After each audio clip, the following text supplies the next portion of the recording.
नमस्कार दोस्तों, खबर जन आवाज में एक बार फिर से आपका स्वागत है।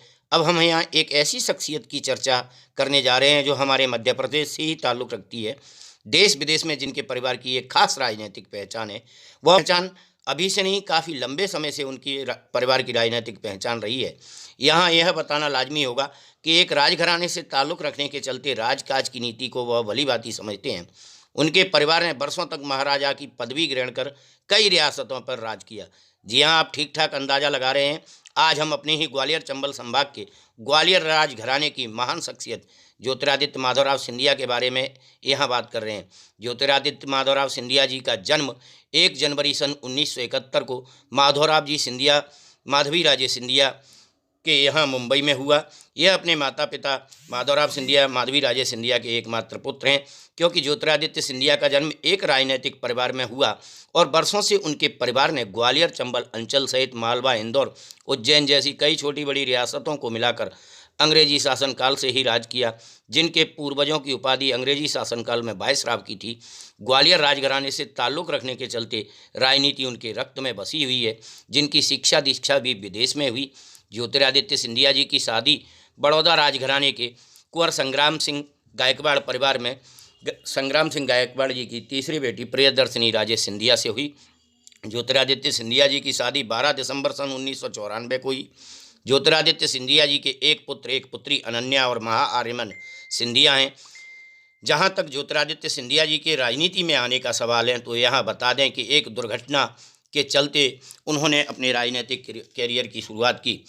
दुर्घटना भी कुछ ऐसी थी जो दिल को झकझोर देने वाली थी। वर्ष 2002 में स्वर्गीय महाराज माधवराव सिंधिया जी के विमान दुर्घटना में निधन के चलते ज्योतिरादित्य सिंधिया जी अपने पिताजी के संसदीय क्षेत्र गुना से चुनाव लड़ने का निश्चय कर राजनीति में आ गए और वहां की जनता ने इस निर्णय को बहुत पसंद भी किया। इतना ही नहीं, वर्ष 2002 में ज्योतिरादित्य सिंधिया जी ने अपने पिता की मृत्यु के बाद गुना क्षेत्र से चुनाव लड़ने के लिए सामने आने के बाद जीत दर्ज करने के बाद वर्ष 2004 में ज्योतिरादित्य सिंधिया जी सिपरी गुना संसदीय क्षेत्र से एक बार फिर से लोकसभा में निर्वाचित हुए।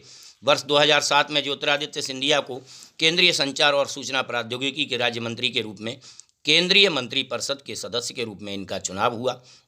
इतना ही नहीं, केंद्रीय मंत्रिपरिषद के रूप में चुनाव होने के बाद ज्योतिरादित्य सिंधिया जी को वाणिज्य और उद्योग राज्य मंत्री के रूप में भी चुना गया।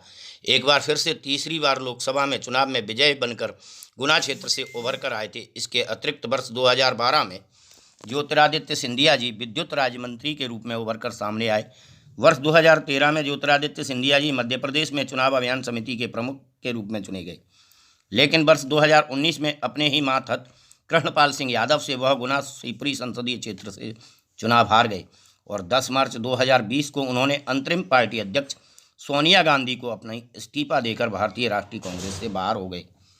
इसके बाद भारतीय राष्ट्रीय कांग्रेस ने एक बयान जारी कर दावा किया कि उन्हें पार्टी विरोधी गतिविधियों के लिए पार्टी से निकाल दिया गया और वह 11 मार्च 2020 को भारतीय जनता पार्टी में शामिल हो गए और 2021 के कैबिनेट विस्तार में उन्हें मोदी सरकार में कैबिनेट में जगह मिली।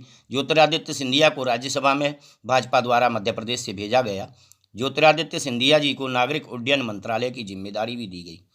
दिलचस्प यह है कि मंत्रालय की जिम्मेदारी ज्योतिरादित्य सिंधिया के पिता के पास भी थी।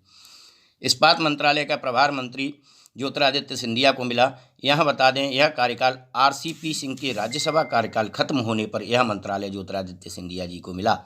अभी भी यह कयास लगाए जा रहे हैं कि भाजपा उन्हें आगामी विधानसभा चुनाव 2023 में मध्य प्रदेश के लिए कोई बड़ी जवाबदारी भी प्रदान कर सकती है।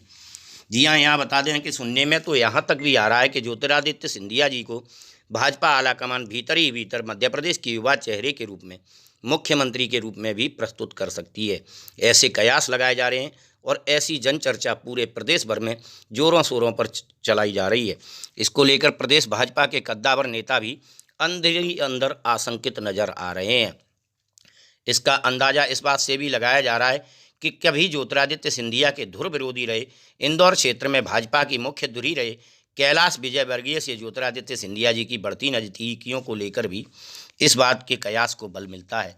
साथ ही साथ दावा तो यहाँ तक भी किया जा रहा है कि इन सब के चलते भाजपा के कुछ पूर्व मन ही मन डर से डरे हुए हैं, कहीं ना कहीं विद्रोह करने की भी रणनीति बना रहे हैं। ऐसी जनचर्चा लोगों में बनी हुई है। खैर, अब देखना यह है कि आगामी वर्ष 2023 में मध्य प्रदेश में विधानसभा का चुनाव प्रस्तावित है। क्या भाजपा आलाकमान ज्योतिरादित्य सिंधिया जी को प्रदेश में और भी कई बड़ी जवाबदारी देता है? क्या भाजपा आलाकमान ज्योतिरादित्य सिंधिया जी को मुख्यमंत्री के चेहरे के रूप में पेश करता है? यह भविष्य के गर्त में छुपा हुआ है और वह आगे आने वाले समय में हम अपने खबर नवीसों के माध्यम से खोजी पत्रकारिता की दम पर खोज ही लेंगे और आगे आने वाले समय में हमारा जल्द से जल्द प्रयास रहेगा कि सबसे पहले हम यह खबर आपके समक्ष लेकर आएँ। साथियों, ऐसी ही अन्य खबरों और शख्सियतों के बारे में जानकारी प्राप्त करने के लिए कृपया हमारे चैनल को लाइक सब्सक्राइब करें, बेल आइकॉन दबाएं, हमारा सपोर्ट करें। जय हिंद, जय भारत।